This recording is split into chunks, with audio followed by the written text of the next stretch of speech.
Los invité para hablar de nuestro futuro. Creo que el de los tres. Porque nosotros necesitamos que alguien pague nuestras jubilaciones. Para eso tienen que venir niños al mundo. Sea porque los engendramos acá o porque vienen de afuera. Eso no importa. Pero hoy quiero hablar de los que se engendran acá. Los invité a hablar de fertilidad y de infertilidad, o esterilidad, creo que se debería decir correctamente, partiendo de una frase que un día se me cruzó en la cabeza. Perdón, voy a aclarar, además Jorge Bafico, psicoanalista con muchos años de trayectoria, Virginia Chakirian, ginecóloga especializada en reproducción asistida y también con muchos años de experiencia. Entonces son como, creo yo, dos patas del mismo fenómeno. ¿Qué me vino a mí en la cabeza? Una idea, que es que, por lo que he visto en mujeres que he conocido que tenían problemas para quedar embarazadas, la mirada de la sociedad es, pobrecita, ¿no? No estás pudiendo realizarte, te vas a perder esa felicidad. Y también he visto, es mi percepción, ustedes me pueden corregir en todo, ¿no?, que cuando es un hombre el que tiene los problemas de fertilidad, hay una mirada que es más como con otra suspicacia, fallas como varón. Esa es una impresión que tengo yo. En lo que ustedes ven, en el diván o en la silla, en los consultorios, ¿encuentran esto como una realidad? En realidad nosotros siempre hacemos hincapié, para empezar, que es un tema de la pareja. Yo les digo en broma a los pacientes, así como cuando tenemos hijos, no es mi hijo se porta divino, tu hijo se porta horrible, porque no pasan las casas. Es de la pareja siempre, porque nosotros hay cosas que vemos y hay cosas que no vemos. Entonces, más allá que en los estudios pueda parecer que la causa pueda ser masculina o pueda ser femenina, es de esa pareja. Entonces, creo que es lo primero que hay que incorporar en la explicación del proceso, y no hay culpas, por supuesto. Después, cómo socialmente se puede percibir, también creo que es más variable. A veces te pasa con los varones que cuesta más que se hagan los estudios. Yo creo que por un poquito de miedo que dé mal y sentirse ellos como que están fallando. Ahí va. Pero no porque los demás los miren como que están fallando, sino porque ellos sientan. Como algo propio. Sí. ¿Vos qué encontrás, Jorge, cuando van a hablar contigo al consultorio? Bueno, yo hace muchos años, en un tiempo me dediqué un poco a la psicología de la fertilidad, llamémosle así. Hice algunos cursos hace muchos años, pero hoy me parece que la época ha cambiado mucho. El rol del hombre es totalmente diferente a lo que era hace 10 años atrás. Hoy me parece que es una cosa que se habla mucho más, y también me parece que los mandatos sociales han cambiado. Antes la mujer tenía que tener hijos, sí o sí. Si no tenía hijos era un fracaso. Y hoy escuchamos a mujeres que dicen no me interesa tener hijos, o no me gustaría, o no quiero tener hijos, y es una cuestión avalada hoy. Hace 10 años atrás eso hubiera sido terrible, ¿no?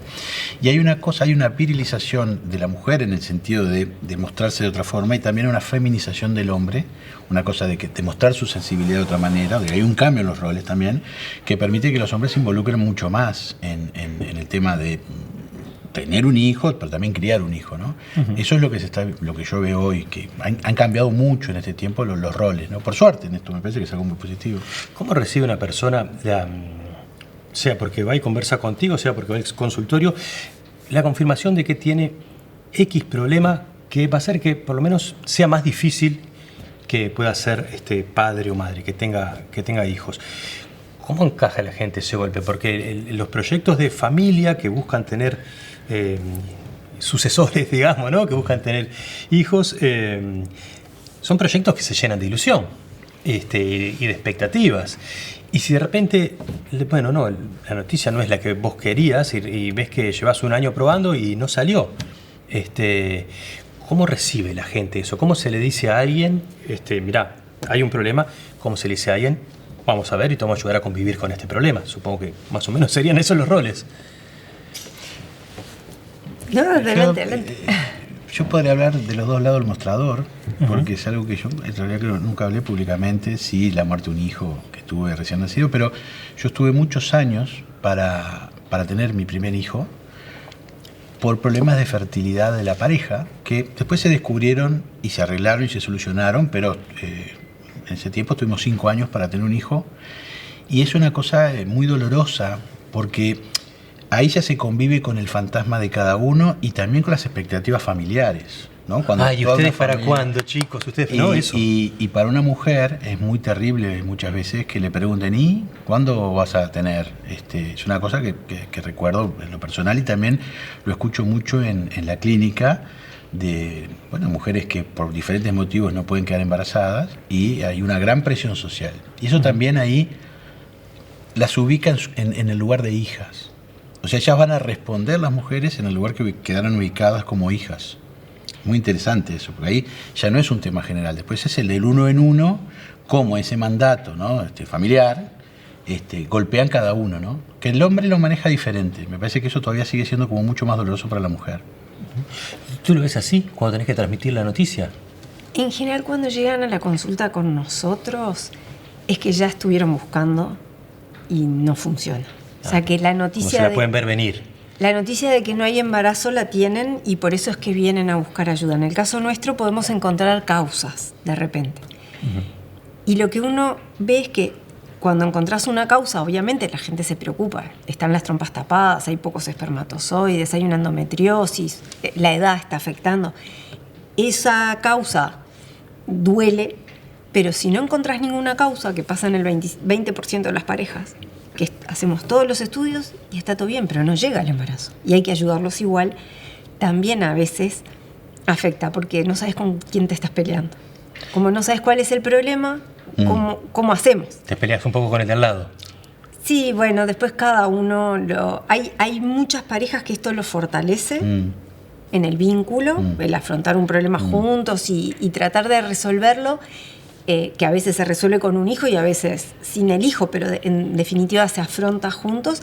Y hay otras parejas que ya viene muchas veces el desgaste desde antes, de ese año, 2 años, en que la relación de pareja gira en torno a hoy es el día 14, toca tener relaciones, el resto del mes no nos acercamos. Entonces a veces ya viene todo muy desgastado producto de la búsqueda sin la llegada del hijo. Entonces, claro, si ya viene todo muy desgastado, después que venga el hijo o no venga el hijo, puede ser el empujón final para que... Entonces, en eso yo les insisto mucho que no es trabajo de médico directamente, pero que el sustento de querer formar o hacer crecer la familia que ya tienen, tiene que ser la pareja y cuidar la pareja. Después... Hay un tema que a veces es interesante, esto que decís, que hay en el tratamiento, este tipo de tratamientos que a veces llevan mucho tiempo y se hacen muchos procedimientos que no funcionan, hay una deserotización de la pareja. Porque pasa a ser un tema que hay que resolver, pasa a ser un problema. Es un acto mecánico. Pero es que sí, ¿no? Y bueno, el domingo 4 de julio a las 3 de la tarde tenés que tener relación, ¿no? Entonces, eso también genera un desgaste en la pareja, que a veces no sobrevive la pareja a eso. Y ahora pasan cosas que son mucho más complejas, que antes, hace 20 años, no pasaban. Por ejemplo, ¿qué pasa con los embriones congelados, por ejemplo, cuando una pareja se separa? Es hasta un tema legal. Claro. ¿Qué se hace? Y aún siguiendo juntos, ¿qué pasa con esos embriones? Que deja una cantidad de fantasías. Porque hay una cantidad de fantasías sobre esos embriones. Son los hijos perfectos que van a venir. Para algunos, exacto. Todo un tema se genera en este tiempo de tantos avances en la ciencia, también nuevos problemas en las subjetividades, ¿no? Que es cosas que a veces ni siquiera se piensan. Vamos a llegar a eso porque lo tenía anotado para preguntarles, pero antes hablé con muchas personas, hombres y mujeres, que pasaron por distintos tipos de tratamientos. Descubrí que hay un lote de tratamientos que yo desconocía, pero hubo uno que me contó su situación, un hombre que ahora tiene 50 años, le hicieron una serie de exámenes, resultaba primero que parecía que era fértil, después que no, resultó que sus espermatozoides no servían, los óvulos de su compañera tampoco, y tienen que ir a una donación de esperma y de óvulo. Y él en ese momento fue el momento en el que se cuestionó. Pero lo que se cuestionó, él es adoptado, además nunca conoció a su padre biológico, conoció solo a la madre, y él me decía, yo me preguntaba, ¿por qué me importa tanto que el paquete genético de este gurí sea el mío? ¿Y por qué me importa tanto que lo gestemos juntos si sé lo importante que es para alguien que lo adopten? ¿Qué ponemos en que haya algo que sea nuestro? Así sea que lo nuestro es, como terminó siendo en ese caso, y que tiene un niño precioso, que pasó por la panza de su compañera. ¿Qué nos pesa ahí? ¿Tiene idea? Sí. Primero que todo es una construcción social. O sea, los vínculos son una construcción social. Si uno se pone a pensar en la historia, el tema de heredar y la herencia y los lazos de sangre y el hijo era muy importante. Para mantener la realeza, por ejemplo, de la familia, Por ejemplo, los títulos. ¿no? El linaje. Bueno, hoy eso está en cuestionamiento. O sea, la ciencia lo ha puesto en cuestionamiento. Y me parece que es la misma pregunta que se hace esta persona. Bueno, ¿qué es ser padre? Uh-huh. Ser padre es que lleve mi hijo los genes. Bueno, está comprobado que para ser padre no necesariamente tiene que llevar tu ADN. Claro, él me ¿no? decía, mis padres son fulano y mengana, que son quienes me criaron y me llevaron adelante la vida. Por más que conoció a la madre biológica, sus padres para él son los adoptantes. Pasa que ahí ya nos metemos con otro tema que es qué es ser padre, ¿no? Para el psicoanálisis es, digamos, tiene una posición al respecto, ¿no? Ser padre es un acto, es una función, no es la biología. Hay una serie que estoy viendo que es muy buena, se la recomiendo, se llama STF, creo, San Luis. Es una serie de HBO, donde aparece un adolescente muy problemático, como con una cuestión, rasgos un poquito autistas, alguien que no encaja de todos los grupos, siempre está como aislado, y aparece una persona que es la pareja de la madre biológica de este chico, que hace 2 o 3 intervenciones en la serie tan maravillosas para pensar lo que es la paternidad, que no tiene nada que ver con el ADN ni con la sangre, ¿no? Uh-huh. Y entonces también en este tiempo hay que preguntarse qué es la función del padre. Yo creo que todo está en revisión en esta época. Todo está en revisión, los vínculos, los paradigmas que eran la familia, tener un hijo. Digamos, hoy no es una prioridad para una mujer tener un hijo, muchas veces. Uh-huh. Antes era la única prioridad en su vida. Desde que nacía, era esa su prioridad, que tenía que ser madre. Así sufrían también cuando no eran madres, ¿no? Cuando te encontrás a los pacientes en el consultorio, ¿qué juega de todo esto? ¿Qué te dicen? No, yo quiero, pero... Porque, por ejemplo, he escuchado de mujeres que dicen, pero si me donan un óvulo y es el esperma de mi marido, va a ser hijo de él y no va a ser hijo mío. Sí, tenés de todo, como en botica, ¿Qué ¿no? explicas en esos casos? Yo creo que en el fondo cada uno tiene que encontrar su camino. Así como de repente hay parejas que, viste, primero te dicen, yo me novio, después me caso, después tengo hijos, hay gente que se va a vivir junto primero. Cada uno tiene su modelo y cada pareja su historia. Y no hay nada que esté bien para uno o, viste, que esté bien para todos. Yo soy de las que la adopción me parece una alternativa maravillosa. Sin embargo, no es para todo el mundo. El tener hijos con gametas donadas o con gametas propias, al principio todo el mundo que viene a consultar lo que espera es la pastillita mágica y se quedan embarazadas en casa, ¿no? Uh-huh. Eso es lo que todo el mundo viene buscando y después la realidad vamos viendo que no es tan fácil. A veces pasa, que a mí me hace gracia, a veces vienen a una consulta y se quedan embarazadas y te dicen, ya está, hizo magia, era el aire del consultorio. Pero después se van viviendo procesos y a veces hay parejas que al inicio te dicen, no, si no es mío, no me interesa, entonces si no es con mis óvulos, no. Y después van pasando cosas y vamos probando y vamos viendo, y cuando se va materializando ese no, otras opciones, uno se va encariñando con otras alternativas. Y hay gente que llega hasta acá y está perfecto. Yo tengo pacientes que hicieron cosas muy sencillas y cuando vimos que no, me dijeron, mira Virginia, nos vamos a apuntar para adoptar, perfecto. Y hay otras parejas que hacen todo lo que hay para hacer y van recorriendo caminos muy largos hasta que a veces llegan, a veces con gametas propias, a veces con alguna donada, a veces con embriones donados, que cuando decías qué pasa con los embriones que quedan, una opción es la donación y entonces hay gente que adopta esos embriones y tiene hijos con embriones donados.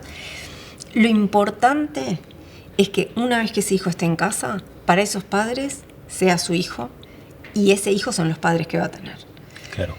Y después que uno tiene el hijo en casa, quienes tenemos hijos nos damos cuenta que es una historia de amor entre los padres y el hijo y crecer juntos y aprender juntos y equivocarnos juntos.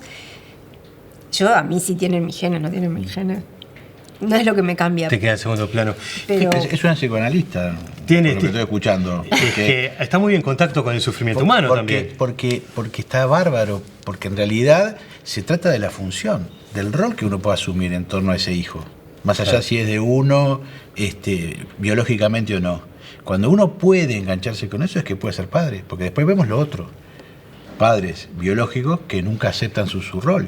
Esos padres ausentes, esos padres que no le dan pelota al hijo, que nunca lo conocieron, que no les interesa, que uno escucha eso en muchísimos casos, ¿no? También. Me parece que la ciencia también nos pone en la pregunta de qué es la paternidad. Si la paternidad se trata de tener un hijo u otra cosa, ¿no? He escuchado muchas veces eso de estuvimos buscando y no quedamos. Y en el momento en que dejamos de buscar, sí. Lo voy a decir, en un boliche y de burro diría, eso porque la cabeza estaba en el medio y les bloqueaba todo, cuando se sacaron eso, pudieron. Incide... a ver, del punto de vista científico, lo que muestran los trabajos, no. Ahí va. Los problemas de reproducción sí que generan problemas de salud mental, depresión, angustia, ansiedad, un montón de cosas que para eso lo necesitamos a ellos, para que les den las herramientas para transitar por el recorrido que toque sin que se les queme la cabeza. Pero no, lo que pasa muchas veces es eso que yo te decía, en parejas que tenían relaciones, que eran felices, que estaba todo bien, empiezan a buscar embarazo y resulta que solo tienen relaciones cuando la aplicación dice, cuando el Levaplan, el coso, y después el resto del mes no tienen relaciones. Donde esos dispositivos se equivoquen, que se equivocan bastante, claro, no se embarazan. Pero es como seguir un mandato, además, de afuera, que te dice, hoy tenés que tener deseo. Y si no lo tenés, no importa. Pero ahí aparece algo bien complejo, que es, si el deseo te lo marca un programa, un dispositivo, y la gente se ciña a eso nada más, hay que empezar a pensar qué pasa con el deseo de esa pareja. Es que se les va afectando la pareja. Claro. Y cuando llegan con nosotros a la consulta, que en general ya llevan bastante tiempo en la vuelta, yo lo primero que le digo, la primera visita les digo, me anulan todas esas cosas, porque además, sin querer decir nada malo, pero hay personas que eligen como opción para cuidarse del embarazo, contar los días y usar las fechas, y falla. Yo siempre digo, se hacen responsables de los hijos que vienen con esos fallos, entonces me parece perfecto si es la manera que quieren elegir. Pero eso falla. Falla cuando uno quiere embarazarse y falla cuando uno no quiere embarazarse. Entonces, que sean felices y tengan relaciones cuanto quieran y puedan, pero para ser felices, porque se quieren, porque es parte de la pareja, no para embarazarse. Porque si lo hacen sacando cuentas, seguro le baja la tasa de embarazo. Y a veces te pasa que, porque se fue de viaje y se olvidó. En realidad se fue de viaje y tuvo relaciones. Y eso te mejora la tasa de embarazo. Si no tenés relaciones, no te embarazás. Esa variable es la importante, ¿no? Claro. Tener relaciones. Exacto. Claro, sentirse más libre en algún punto. Otro hombre con el que hablé, que además ha hablado de esto públicamente, pero yo le dije que no iba a contar quién era, me decía que lo de él fue de muy largo plazo, por suerte está en una posición económica muy sólida. Me dijo, mis hijos me costaron 2,5 apartamentos en el Parque Rodó, para dar una idea de la inversión que hizo. Pero lo que me dijo fue, ¿sabes qué fue para mí lo peor? Y le hicieron cosas como abrirle un testículo en una operación y sacarle los espermatozoides, no sé, con una pinza, voy a decirlo mal, ¿no? Que debe ser sumamente doloroso, imagino. O sea, para mí lo peor fue el primer espermograma. Hay algo humillante en eso. Que el espermograma es que un hombre vaya a un lugar, se masturbe y deje su esperma en un frasquito. Para él. Para esa persona. No sé, ¿tiene algo así esta cuestión de poner la lupa en que, bueno, estás entrando en una habitación y la persona que te recibió y te dio el frasquito sabe que vas a eso y sabes que hay un médico o una médica que están atrás esperando el resultado y etcétera, etcétera? ¿Qué juega todo eso? ¿Podemos sentirnos humillados? Sí, y bueno, ahí tenés un testimonio claro, ¿no? Que te lo dice directamente, pero antes el problema se remitía a la mujer. O sea, el problema de la fertilidad era la mujer, el hombre nunca fue cuestionado. Después se entendió que no era así. Y también en ese sentido, el espermatograma es como una especie de examen para un hombre muchas veces. Lo vive así. Porque no tienen buena formación, no tienen buena velocidad, son pocos. O sea, hay toda una cuestión que también eso influye en la pareja. Yo he escuchado una vez a una persona, una paciente que me decía, porque la culpa fue de mi marido. Wow. Digo, no entiendo, pero ¿por qué? Porque el espermatograma le salió mal. Bueno, después se puso a explicar y en realidad no era tan así. Pero a veces, ¿no? Esto de las culpas y que las parejas se van rompiendo en el camino. Eso me parece que es lo más preocupante. Porque por lo general, como decía Virginia, cuando la pareja llega, ya llega con un bagaje y una frustración y ya una pareja traumatizada, que de repente tiene un camino muy largo por delante. Si no están bien acompañadas, y a veces es muy difícil que sobreviva la pareja. Sí pueden tener un hijo. Yo conozco una pareja que fueron a la consulta con el resultado del espermograma que un hombre de 49 años le daba que tenía un 8% de espermatozoides funcionales, sería la palabra, no sé, activos, útiles, ¿no? 8% fueron a decir, convencidos, hola Virginia, el tema está en mí, porque es un 8%. Y la respuesta fue, no, 8% a tu edad es casi que el doble de lo que se espera. La mayor ignorancia en estos temas está vinculado a lo masculino. Se ha hablado mucho menos, quiero decir, desde el lado de la divulgación, de la difusión, los hombres sabemos mucho menos que las mujeres las cosas que nos pueden afectar. Lo que pasa es que los varones tienen un examen, que es el espermograma. Si da bien, se acabó la conversación de lo que le hacemos al varón. Entonces ellos cuando lo hacen es como el carnet del liceo. Entonces ven las notas por materia. Cuántos tengo, cuántos nadan, la morfología. Capaz que la expectativa además, porque eso te lo dicen mucho. De repente tienen 400 millones y 5% de normales. ¿Y para qué todo ese otro montón de espermatozoides? El otro día un paciente no se convencía, no se iba del consultorio, no lo pude convencer de que es así. Es como, yo les digo, es una fábrica china. Entonces te quedan muchos que no quedan bien, pero en eso, en el montón, salen espermatozoides bien. Y funciona así la espermatogénesis. Está muy bien aplicar el humor, ¿no? Sí, claro. Si la fábrica china está bueno, porque para el hombre es que es terrible. Es como... Pero de repente es un espermograma normal. Está bien, ¿no? Capaz que no es el super espermograma y no sirve para donantes, pero para lo que necesitamos alcanza, sí. Claro. Lo que pasa es que también está en el imaginario, no, tengo que tener 500 millones, 100% de normales, 100% que nada, no por lo menos más de la mitad. Claro, pero no hay ese carnet. No existe. Con 4% pasa de año de morfología.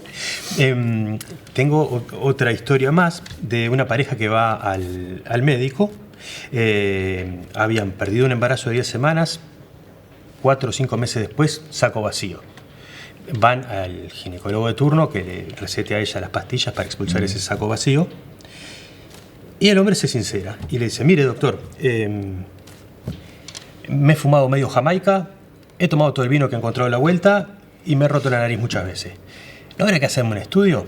Y la respuesta del doctor, esto es enero de 2024, o sea, ayer.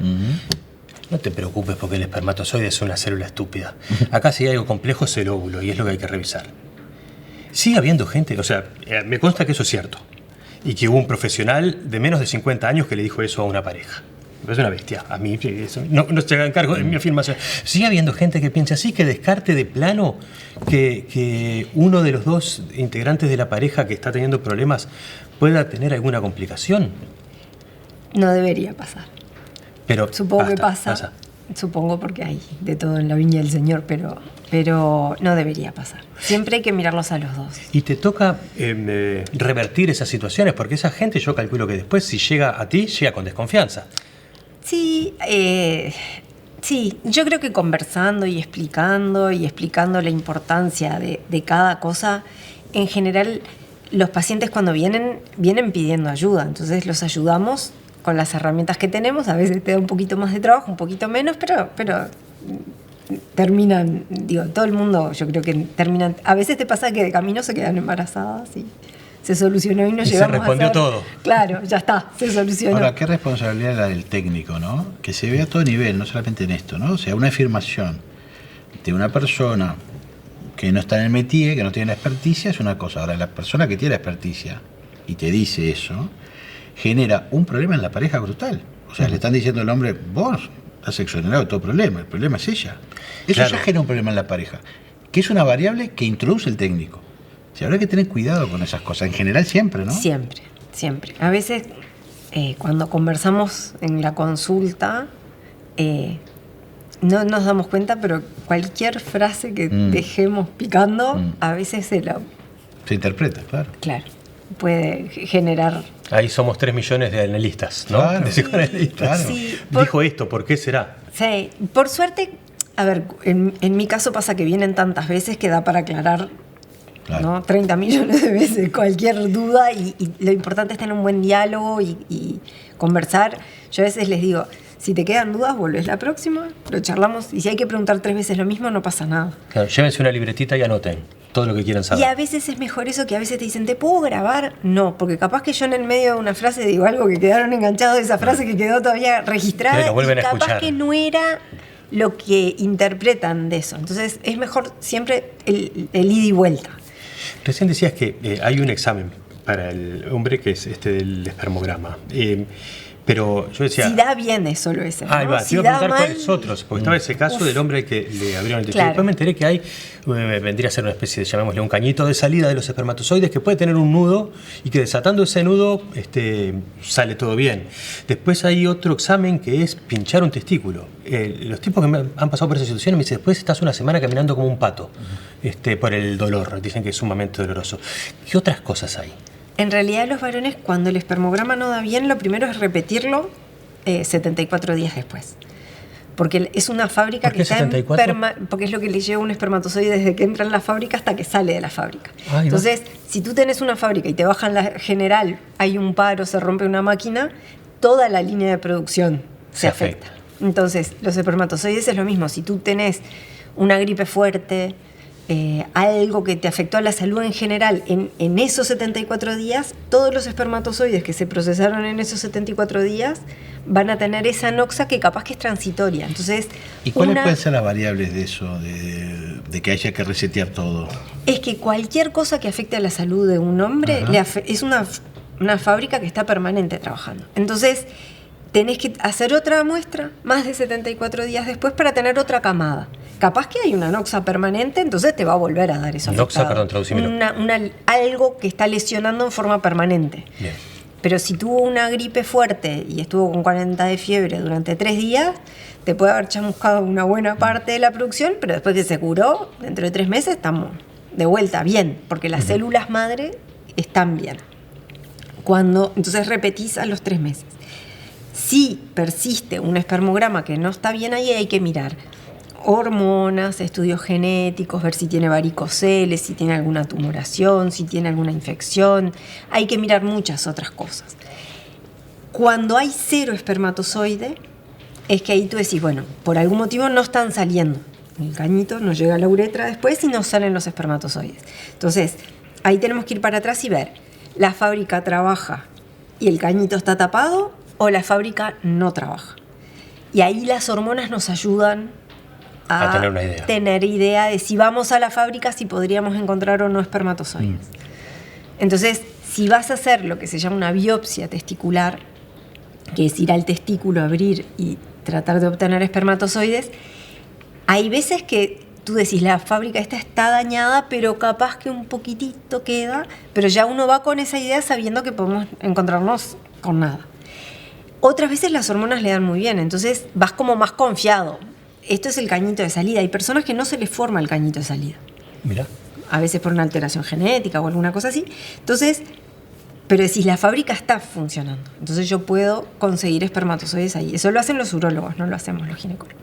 Los urólogos le hacen la biopsia, se manda al laboratorio y después lo que hacemos los ginecólogos que hacemos reproducción es estimular a la mujer para sacar los óvulos y en el laboratorio lo ponen los óvulos con los espermatozoides y ahí, si se nos forma un embrión, se pone dentro del útero. Hay mucha gente. ¿Cómo los españoles hablan de la palabra, dicen la palabra encajar, por ejemplo, cuando un equipo le mete un gol, encajó un gol? ¿Cómo encaja un varón estas noticias? ¿Es muy distinto que la mujer? Con esto venimos hablando de los mandatos y que históricamente ha sido más pesado el mandato de tener hijos para la mujer que para el hombre. ¿Se recibe distinto el golpe? Yo creo que siempre es de historia en historia.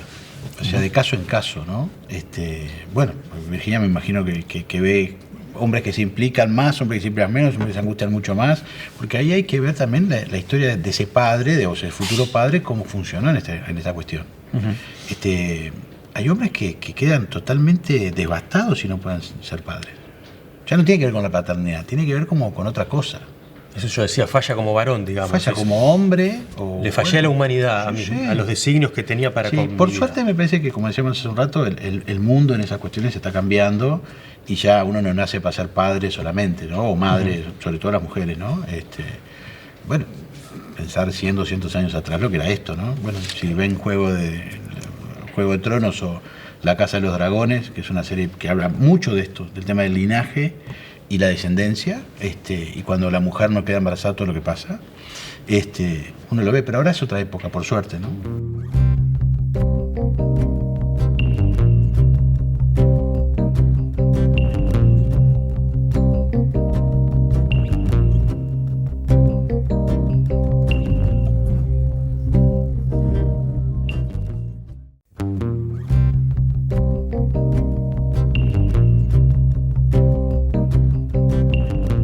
¿Cuáles son los análisis para la mujer? ¿Por dónde se empieza? ¿Cómo es el proceso? El problema que tenemos las mujeres es que ponemos como más cosas para tener un hijo. El cuerpo. Porque ponemos los óvulos, las trompas, el útero y la salud general para llevar adelante el embarazo. Entonces, claro, cuando a los varones les pedimos espermograma y serologías infecciosas, que eso todas las parejas que buscan embarazo se les pide, HIV, sífilis, esas cosas, a las mujeres les pedimos hormonas, estudios de reserva de óvulos, descartamos bacterias que a veces pueden afectar a nivel del cuello del útero o subir y afectar al útero y a las trompas. Después miramos cómo está el útero, miramos cómo están las trompas, miramos cómo está la salud general de ella con vistas a un embarazo. Entonces, claro, las mujeres tienen ya de inicio muchos más deberes. El otro día me enteré que la celiaquía es un problema para la maternidad y una pareja que con el tratamiento de dejar las harinas de costado, en breve van a tener un crío. Sí, todo aquello que afecte a la salud general puede afectar también a la salud reproductiva, tanto en hombres como en mujeres. Y si tú tienes una enfermedad que no está compensada, puede hacer lo mismo una diabetes que esté descompensada, una patología tiroidea. Todo eso te puede afectar, sí. Y los exámenes tienen, porque me suena lo que decíamos recién, ¿no? Es una biopsia en un testículo, me suena como algo muy doloroso. Los que estamos hablando de las mujeres son igual de invasivos, generan ese tipo. La biopsia testicular es muy puntual, ¿no? No es lo más frecuente, es solo para los hombres que no se obtienen espermatozoides en un eyaculado. Si en el hombre se pueden conseguir algunos espermatozoides, no hace falta hacer biopsia. En cambio, en las mujeres, sí, ya los estudios que miran el útero por adentro son un poco molestos y los que miran las trompas que estén permeables muchas veces son molestos y todo lleva espéculo. Y las ecografías transvaginales. Pasa que ahí también hay un tema que me parece que es interesante, que es cómo la mujer se convierte en un objeto de estudio. Es un puro cuerpo al que se hay que hormonizar, hay que hacerle una cantidad de cosas, hay que estarlo todo el tiempo vigilando. Entonces también eso en una mujer genera muchas cosas, mucha angustia, mucho sufrimiento, porque está la expectativa de tener un hijo, pero también el maltrato, entre comillas, digo, del cuerpo, ¿no? Bueno, tiene que... Pasan realmente mal, ¿no? Pasan mal. Bueno, no solo por la frustración. frustración. Está al lado también porque tiene que estar viendo cómo le están judeando el cuerpo a mi compañera, ¿no? Sí. Sí, nosotras tenemos la ventaja que ya desde jovencitas hay que irse a hacer el Papá Nicolau todos los años, vas al control ginecológico, ya nosotros aquello de ir al ginecólogo y al médico es como normal. Después está esto del reloj biológico, ahora que dijiste lo de jovencitas. La mujer nace con una cantidad de X de óvulos y los va desperdigando y desparramando a lo largo de su vida. Supongo que cuanto más joven, en realidad te he escuchado explicar que cuanto más jóvenes son mejores óvulos, no sé si son más vitales o qué, y a medida que se va avanzando en la edad, hay algunos detalles de calidad, supongo yo, que van disminuyendo. Ahora existe esa posibilidad de congelar, ¿no?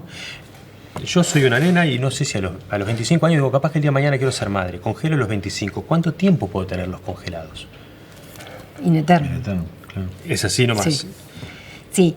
El congelar óvulos es como hacerse una fecundación in vitro a medio camino, ¿no? O sea, estimulamos, sacamos los óvulos de ese ciclo que podemos rescatar en ese ciclo y quedan congelados. El día que los quieran usar hay que descongelarlos, ver si sobreviven, ponerlos con los espermatozoides como si se hubiera hecho una in vitro, pero no con los óvulos de antes, y después ver si se forma embrión y ver si ese embrión se prende. Es una muy buena opción que en muchas circunstancias es la única que tenemos, por ejemplo, frente a un cáncer o alguna patología así que tú decís, ahora no nos podemos quedar embarazadas y capaz que con los tratamientos que hay que hacer después ya no hay óvulos tampoco, entonces es una excelente opción, pero no es garantía de que vamos a tener hijos tampoco, ¿no? Que Sí, eso de que vas es a tener importante. un óvulo vigente. La posibilidad. Exacto, es una posibilidad. Es como un seguro.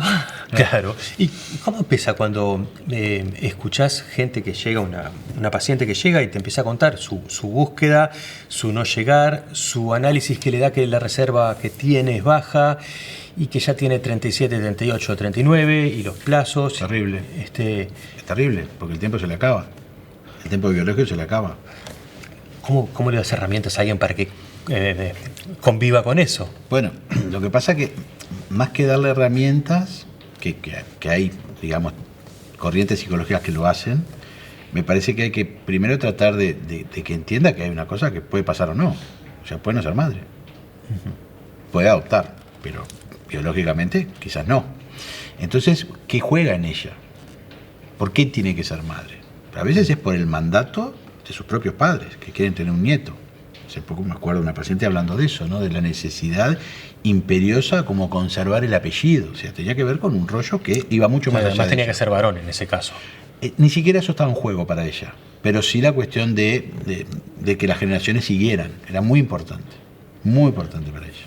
En todo esto hay otra figura que yo no conocía y que estuve leyendo un poco para armar esta charla, que es la de la subrogación de vientre. Vos corregime si digo una burrada. Es este embrión que fecundamos entre mi compañera y yo y te alquilamos la panza a vos. ¿Sería algo así? Si lo estoy diciendo mal, corregime sin problema ninguno. Sí, en realidad, capaz que no es un alquiler. Acá en Uruguay, por lo pronto, para hacer la subrogación tiene que ser por una causa médica, no es por conveniencia, digamos. Como no pasa que, en otros países. Claro, que no tengo tiempo porque trabajo No es algo mucho. con lo que se comercializa. No. Y tiene que ser la hermana de uno de los dos integrantes de la pareja. Puede ser una mujer, por ejemplo, que nació con una malformación uterina y que o no tiene útero o el útero que tiene no es capaz de llevar adelante un embarazo, o que tuvo un cáncer de útero y que le tuvieron que sacar el útero. Eso es lo que está contemplado en nuestra legislación. Y tiene que ser la hermana de uno de los dos la no que puede lleve. ser la vecina del piso arriba. Exacto, es para evitar la comercialización de... Igual no deja de ser complejo, ¿no? Es muy complejo, es un tema muy complejo. Es muy, porque ahí de vuelta está el tema de sobrevolando de quién es la madre, ¿no? Sí. Cómo desprenderse de eso que uno tuvo tanto tiempo y lo fue cuidado y, ¿no? Y, atesorado, porque son embarazos hiperdeseados, se dicen, ¿no? En este caso, bueno. Esa criatura nace y salvo 2 células, todo el resto son de una persona a la que en teoría no va a volver a muy ver. complejo, una tía que en realidad es la madre, ¿no? Qué loco. Es difícil. Se te llena el consultorio. Pero, por ejemplo, en otros países, el caso de este conductor argentino Marley, él tiene un hijo, tiene 2 ahora, pero tiene uno, con un embrión que el óvulo es de una mujer rusa. Y la madre es una mujer americana afrodescendiente. Wow. Entonces es interesante después el recorrido en ese niño, cuando el niño fue a conocer a quien lo tuvo, ¿no? Quien lo alojó, digamos. Yo me pregunto, esa cabeza de ese niño, ¿cómo va a ser su recorrido en su historia, ¿no? Para entender todo eso. Para entender estas cosas tan es el avance de la ciencia que es increíble, las cosas que puede hacer, pero también genera un problema en la naturalidad, digamos, ¿no? Lo que La hace. toquetea, por lo menos, a la naturalidad. Muestra otra cosa, ¿no? Que en este caso es bien interesante. Sí, mi pareja, tenemos un hijo, pero es por ovodonación, es decir, es mi pareja, mi compañera, y es con quien queremos ser padres, es un óvulo que viene donado. Tengo entendido que hay una cosa que se da, que me parece maravilloso igual, y es que esa criatura cuando nace va a tener características de mi compañera que lo tuvo alojado, como decía Jorge recién. ¿Cómo se puede dar eso?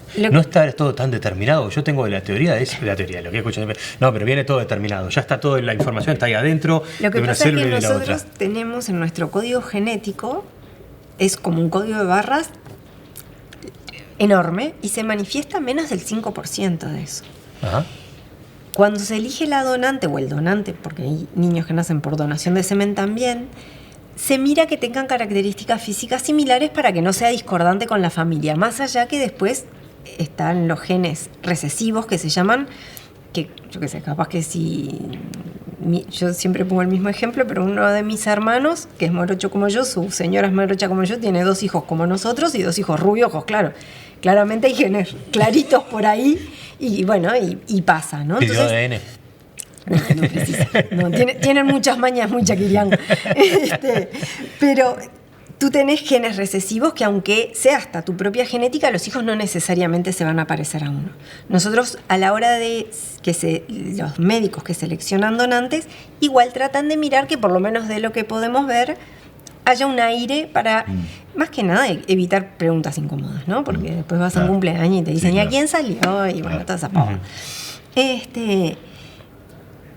Pero ese embrión que se forma y que tiene sus genes, una vez que está en el útero, es el primer medio ambiente. Y así como si yo tengo genes de cáncer de pulmón, capaz que no fumo nunca y nunca se me prenden, y tengo otros genes que si me expongo a determinadas circunstancias se pueden prender o apagar, ese niño en ese útero va a tener un medio ambiente que es la mamá, el primer medio ambiente, que va a ser la que prenda, y ahí viene Freud, porque le damos para entretenerse, ¿no?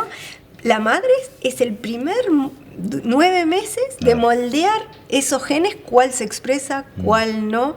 Existen unos ARN mensajeros que van y que se fijan y entonces determinan mucho en la expresión y algunos cambiecitos en algunos de esos genes. Y después hay células enteras que tenemos todos, totipotenciales se llaman, que atraviesan la placenta, entonces del niño para la madre, de la madre para el niño. Si tú me sacas sangre a mí, puedes encontrar células totipotenciales de mis hijos, de mi madre y hasta capaz de mi abuela que atravesó la placenta que después le tocó atravesar cuando me llegó a mí. Todo eso biológicamente existe. Yo siempre termino igual cuando les explico todo esto a los pacientes diciendo, igual lo que a uno lo hace madre de su hijo es el amor. Es crecer juntos, aprender juntos y evolucionar juntos. No es ni si se parece mi hijo a mí, no se parece. Sí, hay algo, a mí me resulta apasionante además, y escucharte y hablarlo. Me pregunto cuándo fue tu punto de, no sé, punto de inflexión que dijiste, dentro de todo lo que quiero hacer en medicina, específicamente quiero ir por esto. ¿Qué fue lo que porque yo veo todo apasionante lo que estás contando, pero qué fue lo que te llevó a vos a decir, quiero ir por acá? Yo tuve la suerte cuando era muy jovencita, estudiante, muy jovencita, que un doctor que vino de Estados Unidos, Carlos Rodríguez, hacía reproducción y laparoscopía en Estados Unidos. Se volvió a Uruguay, él es uruguayo y trabajaba allá, y bueno, se vino con su familia para Uruguay y empezó a hacer eso acá. Y mi marido, que tiene 10 años más, en ese entonces era residente de ginecología y estaba aprendiendo con él. Yo era una estudiante que empezaba, pero ya éramos novios y estábamos casados después. Y claro, yo iba a todos lados con ellos, a mirar operar, a mirar las policlínicas. Entonces, cuando empezó a ir a las policlínicas con él, mi marido enganchó mucho en la parte quirúrgica y ahí quedó, y yo me gustó la parte de reproducción. Y ahí quedé, y ya desde muy chica, tenía 20 años, 22 años, ya estaba dando vuelta en ese mundo y viendo el laboratorio y viendo las cosas que se pueden hacer. Y la verdad, yo siempre digo, es el trabajo más lindo del mundo. Porque en medicina nunca salvamos a todos, nunca curamos a todos, pero los acompañamos. Y supongo que no todos los tratamientos son exitosos. Y en reproducción, de hecho, siempre es todo chiquitito. Te escrachás más veces que las que te va bien. Pero al final del día pasás raya y tú decís, bueno, quienes venían con nosotros, si no hacemos nada, no tenemos nada. Y capaz que algún gol cada tanto hacemos. Entonces, a esas personas les cambiamos la vida. Y nada, yo para mí tener hijos es de las cosas más lindas, ¿no? Para el que quiere y le gusta y lo... Entonces, claro, de verdad uno siente cuando te vienen a visitar y te traen los chiquilines... Nada, es lo más lindo. ¿Cómo es ese? Porque te estuve haciendo todas las preguntas, Jorge, de cómo se encaja la parte negativa de la noticia, de tener que hacer el tratamiento, de buscar y que no funcione.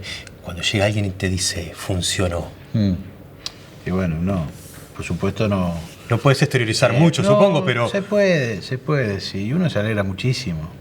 Pero esto que decía Virginia, me parece que es el amor es lo que mueve. Por eso pasa algo siempre en una pareja cuando quedan embarazados, que ahí algo cambia. El tiempo del embarazo de una mujer es un tiempo de narcisismo absoluto, cuando hay deseo, con ese hijo que viene o hija que viene en camino.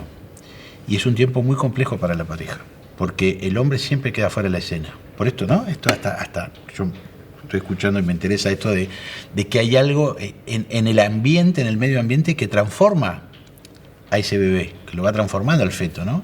Entonces es muy importante eso, porque también lo que uno ve a veces es que una vez que aparece el hijo en escena, la pareja tiene que modificarse sustancialmente, si no, se terminan separando. Ya no son dos, son tres. Y a veces, madre e hijo no dejan entrar al padre, o el padre no puede entrar. Por eso es necesario que el padre de alguna forma se articule de una forma diferente, pero que pueda entrar en esa relación, porque si no, muchas veces la madre, cuando tiene el hijo, el objeto de amor, el marido o la pareja, cae. Eso lo he visto mucho, se ve mucho. El apoyo psicológico está buenísimo, pero son tratamientos de alta complejidad, son tratamientos costosos. Entonces, el Estado ha dispuesto desde hace unos años una herramienta que da un apoyo económico. Estaría buenísimo, si yo me voy a operar la cadera mañana o la rodilla, el Fondo Nacional de Recursos me dice, por favor, no vas a andar con esa cadera así, toma toda la plata que necesitas, ponete una cadera nueva. Yo voy y le digo, quiero ser padre, señor Fondo Nacional de Recursos. Me da una palmadita en la espalda y que me dicen, mostrame la billetera. Sí. ¿Por qué no se entiende como un problema de salud igual que un dolor de cadera? Digo esto, perdón, para aclararlo, la parte seria es que el fondo, según los ingresos de la pareja, otorga distintos porcentajes de subsidio que van del 0 al 100%, digamos, ¿no? Sí. Pero la cadera es 100% para todo el mundo. Sí. A mí me gustaría, en lo personal, y soy parte de la Sociedad Uruguaya de Reproducción Humana, y llevamos muchos años machacando para pedir que sea igual que el resto de las prestaciones del fondo. O sea que a mí me encantaría, sería el país de las maravillas. Cuando lo hicieron en su momento, la explicación que nos dan nosotros las autoridades es el fondo que paga cosas en la mayoría en las que se va la vida, ¿no? Porque, bueno, la cadera capaz que no te vas a morir en 2 semanas, pero sí la quimioterapia, los cateterismos, ¿viste? La diálisis, los trasplantes, que, bueno, no hay opción de estar viendo nada, hay que hacerlo y se acabó. Tenían un cierto presupuesto, hicieron una estimación de personas que podían llegar a necesitarlo. Entonces, con el dinero que tenían para dar prestaciones con un buen nivel y una buena calidad, que eso nosotros en Uruguay tenemos que estar súper orgullosos, porque los resultados que tenemos, así con todo el orgullo, nos podemos parar al lado de los europeos, de estos, de aquellos, y no, sin ningún complejo. Entonces, si no podías tocar la calidad y si querías llegarle a todo el mundo y no tener lista de espera, porque tú imagínate que te digan a los 38 años tenés 2 años de lista de espera, te dieron el pronóstico. Entonces ellos en las cuentas que hicieron no les daba la plata para todos. Entonces la manera que encontraron fue haciendo franjas y que, bueno, el que tiene algo para pagar va a pagar menos que lo que hubiera pagado si la ley no existía, pero algo va a tener que pagar. Y el que no tiene nada se le hace gratis. La realidad es que esto fue en el año 2014, 2013 se firmó la ley, 2014 se hizo la normativa, en el 2015 empezó a funcionar. El número de casos es bastante menos que los casos que se pensaba que iba a haber. O sea, que la cantidad de parejas que pensaban que se iban a presentar a pedir el apoyo del fondo. Exacto. Entonces, después de eso, claro, viendo que eran menos lo que se consiguió, porque originalmente en las franjas que habían hecho al principio era horrible. La primera franja, poner el primer intento te salía 100 pesos, el segundo 150, el tercero 300. Entonces, tras que no te embarazabas, tenías la penitencia que pagabas más caro. Eso, no, la verdad que no estaba nada bien. Se consiguió, el primer paso fue conseguir que fueran todos los copagos iguales, no importa si el primer intento, segundo intento, tercer intento, estás haciendo lo mismo. Y después vinieron otras prestaciones, vino la oncofertilidad, que es así, es 100% gratis, como todo el resto de las cosas, es decir, las mujeres pero por o los oncológica, hombres, no por fertilidad. Claro, pero son las personas con cáncer que guardan gametas, óvulos o espermatozoides. Pero es como una in vitro a medio camino. Y eso sí, no tienen que pagar nada. Y después vino el estudio genético de los embriones, que no estaba previsto en el presupuesto inicial y que sale caro. Y bueno, lo metieron en el paquete de los tratamientos que cubren con ciertas indicaciones y demás. Pero, entonces, claro, ese presupuesto que capaz que habíamos ganado porque teníamos menos casos, le fuimos agregando cosas. Ahora que no hay mucho más para agregar, de momento, es que seguimos insistiendo y pidiendo para que se achiquen, y el ideal sería que no haya copagos. Porque alivia de una manera el no tener que estarse preocupando de tener que pagar, Claro. ¿viste? Y no es un ticket mutualista lo que hay que pagar. Cuando la gente que tiene buenos ingresos puede llegar a ser mucho dinero. 280.000 pesos una in vitro. Porque yo pensaba en esto otro, ¿no? ¿Con cuánta gente te encontrás con el dilema de necesito, no sé, arreglar el techo de casa, lo que sea, necesito hacer algo que para la vida cotidiana es importante, eso que no se me lleva al cuarto, no puede ser que estoy durmiendo y me caen gotas en la cabeza cuando llueve, pero si me dedico a arreglar eso, no puedo avanzar, porque está bien, tengo un buen ingreso, pero Uruguay no es un país muy económico y entonces no me da para las dos cosas. ¿Cómo la gente aparece con ese tipo de dilema? ¿El Bill Metal talla así en todo esto? Por lo menos en la clínica que haces vos, ¿no? Sí, no he escuchado así como ese tema, porque en realidad se parte de una base que no cualquiera puede acceder a un tipo de tratamiento de esa magnitud. Probablemente la persona que esté en este asunto no tienen problemas de filtraciones en el techo, ¿no? Digo, la gente que está jugada a eso, ¿no? Los problemas para mí pasan por otro lado. Lo económico es un problema, pero los pacientes en general no traen ese problema. La consulta, porque por ahí uno no pasa mucho. Pasa por otros lados. Pasa porque muchas veces en las parejas hay un gran deseo de uno de los dos y en el otro no tanto, y eso sí empieza a chocar. Porque es todo un proyecto económico muy grande, porque además, y es como decía Virginia, no necesariamente es exitoso. Y de repente se lleva mucho tiempo y mucho dinero. Y a veces uno de los dos dice, hasta acá, y el otro dice, quiero seguir. Entonces, sobre todo es ahí el problema, me parece. No tanto el tema de cómo lidia en la economía familiar o en la economía doméstica, ¿no? Por las dudas, sí, perdón, en la gente que tiene ingresos muy bajitos no paga nada. Paga cero. Sí, tenés, y hay un porcentaje, yo no me animo a decir mal pero si no es un 30, es un 30 y pico % de las parejas que no pagan nada, de las que se hacen tratamientos por el Fondo Nacional de Recursos. Vi una cifra, creo que era de 2021 2022, que iban nacidos desde que se aprobó la ley unos 2.000, 2.100 Sí. uruguayitos y uruguayitas. Que tenés una cifra actualizada, porque ahora estamos en 10, 11 años de la ley, ¿no? Sí, el fondo todos los años actualiza. Hace como en la Semana de la Fertilidad, cuando hacemos en junio, saca cuántos niños. Yo creo, si no me acuerdo mal, íbamos 2.800, 2.600, creo. Cuando presentaron las estadísticas ahora en junio, que son en realidad los embarazos conseguidos hasta el fin, o sea, mediado del año pasado, porque si ya nacieron. Claro. O sea que estamos más cerquita de los 3.000 todavía. Sí, andamos cerquita de los 3.000, sí.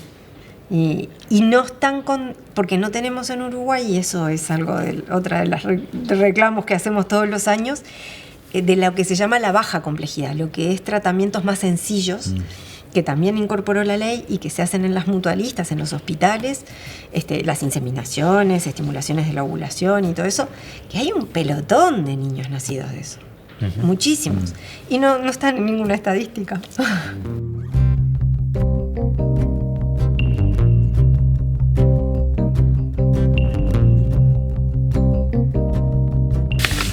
Cometí un error y traje un sobre solo, así que tengo los libros que los voy a regalar afuera del sobre y les pido disculpas. Arranco por vos, Jorge, porque vos tenés tu faceta de psicoanalista, pero además sos artista plástico, sos escritor. Y me parecía que este libro, que se llama El Spleen de París, que en realidad es un libro de Baudelaire, pero está ilustrado por Pedro Dalton. Vos además has hecho ciclos vinculados a la música y demás, y has tenido tu vínculo con Pedro. Bueno, me parecía que El Spleen de París de Baudelaire reunía una serie de cosas que podían volver una lectura interesante. Y es increíble porque justo estoy leyendo un libro de Camila Guillot que habla de París, que es su experiencia en París. En realidad no es su experiencia, que tiene mucho biográfico. Y bueno, me viene, como han dicho, al dedo. Bien. París me está llamando. Es un París de otra época, supongo, ¿no? Por supuesto, pero París es París. Siempre. París, sí. Oye, el día que estamos grabando es un día que está bastante feo, ha estado nublado desde temprano, lloviznoso. Es un día para no andar en bicicleta. ¿Vivís arriba de una bicicleta? Sí. Sí, tal cual, y con orgullo. Sí, encantada. ¿Entrenada en las calles de Nueva Albesia? Sí, sí. Lo que pasa es que el tráfico no es como el de acá, ¿no? Es un poco distinto. Es un poco distinto. Bueno, resulta que en realidad cuando llegué a ese dato, me acordé de la tapa de un libro. Dije, ¿por qué no regalar un libro por la tapa? El increíble Springer, que es de Damián González Bertolino, y que en la tapa tiene a una persona andando en bici con un niño. Me pareció que ahí había algo que resumía cuestiones que tienen que ver contigo. Además de que Damián es escritor es de Maldonado, o sea que también es de fuera de Montevideo. A mí esa del interior, porque que los montevideanos somos del exterior, no sé, entonces prefiero decir que es de fuera de Montevideo como generación. Les agradezco un montón la charla, una cantidad de cosas que han contado y bueno, la invitación era para esto. Con la esperanza de que a alguien también le pueda resultar interesante decir, mira, vos puedo, ¿no? Siempre se puede. Y quien quiere ser padre o madre, se llega. A veces da más trabajo que el que a uno le gustaría, pero siempre, siempre se llega. Siempre. Sí, yo me quedo muy contento de escuchar a una persona que viene de la medicina decir que el amor es lo fundamental en una relación, en el advenimiento de una persona al mundo. Me parece que lo que dijiste me pareció increíble. Porque de un tiempo a esta parte hay algo que a mí me ha resultado interesante viéndolo desde afuera, y es cómo se empieza a aceptar que llamémosle la cabeza y el cuerpo interaccionan mucho más de lo que se creía antes. Sí, no son dos agua y aceite, ¿no? Entonces es lo que tiene un ojo observador, ¿no? Que encuentre esas cosas. Un placer, gracias por venir. Gracias a ti.